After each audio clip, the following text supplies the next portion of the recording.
అది number 1.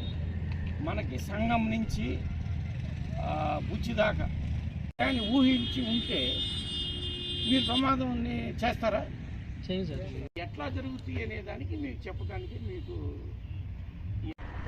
Driver నా ఫోటోలు లెక్కించుకున్నారు. ఊళ్ళో బంధువులు తిప్పాడు, మా ఇన్సూరెన్స్ ఇచ్చేదానికి చేస్తారని అడ్వకేట్ అది మేము కంప్యూటర్లో పెట్టుకుంటాం కాబట్టి ఏ నెలలో ఇన్సూరెన్స్ అయిపోతుంది తీసుకోమని చెప్పి అర్థం ఎక్కడ కనిపించింది అర్థమవుతుందా? మన అబ్బాయి అందరూ చెబుతున్నా, అందరూ డ్రైవర్లు చూడండి, అది ఇస్తాము మట్టి ఉంటే అది సరిగా అతుక్కోదు, వేస్ట్ అయింది. 4,000 రూపాయలు అది.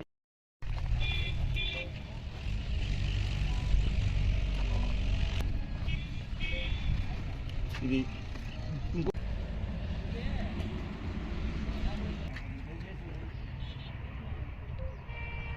నెల్లూరు జిల్లా SP Shri G Krishnakanth IPS sir వారి ఆదేశాల మేరకు Atmakur DSP Shri K Venugopal sir వారి పర్యవేక్షణలో ఈరోజు సంగం మండలంలో ఉన్నటువంటి ట్రాక్టర్లన్నింటినీ పిలిపించి ఈ యొక్క డ్రైవర్లందరికీ అవగాహన కల్పించి ప్రమాదాలు ఎట్లా జరుగుతున్నాయి, దాని యొక్క నివారణలు ఎట్లా తీసుకోవాలని చెప్పి రాత్రిపూట ప్రమాదాలు జరగకుండా ఉండేందుకు గాను 3MM radium sticker world famous company ఇది.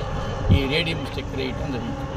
ఈ రేడియం స్టిక్కర్ వేసినందువల్ల నైట్ పూట రాత్రిపూట వెహికల్ లైటింగ్ ఫోకస్ పడంగానే ఇక్కడ వరకు వెహికల్ ఉందని చెప్పి అవతల ఎదురొచ్చే వాళ్ళకి కానీ వెనకొచ్చే వాళ్ళకి కానీ ఒక ఐడియా ఫామ్ చేసుకునేదానికి అవకాశం ఉంటుంది. అందుకని ఈరోజు భద్రతా చర్యల్లో భాగంగా ఈ రేడియం స్టిక్కర్ కూడా ఈ ట్రాక్టర్లకి కనిపించడం జరుగుతుంది. డ్రైవర్లందరికీ రిక్వెస్ట్ చేస్తూ ఉన్నాము, కంపల్సరీగా మీరు ట్రాక్టర్ ట్రైవలర్ అనేటువంటి డ్రైవింగ్ లైసెన్స్ మాత్రమే మీరు ఉంటే నడపాలని చెప్తా ఉన్నాము. కూలీలని పేరు చెప్పో లేకపోతే ఇంకోళ్ళ పేరు చెప్పో ప్యాసింజర్లు ఎక్కించుకోవద్దు అని చెప్తా ఉన్నాము. ఇసుక తోలేటప్పుడు ఓవర్లోడ్ వేసుకుని తోలద్దు, దాని లిమిట్ ఎంత ఉందో ఆ లిమిట్ వరకే తోలమని చెప్పి రిక్వెస్ట్ చేస్తూ ఉన్నాం. ర్యాషన్ డ్రైవింగ్ చేయొద్దని చెప్పి చెప్తా ఉన్నాం. ఇట్లా కానీ మితిమీరితే వాళ్ళ మీద చట్ట ప్రకారము కేసులు నమోదు పరిచి చర్య తీసుకుంటామని కూడా హెచ్చరిస్తూ జరుగుతుంది.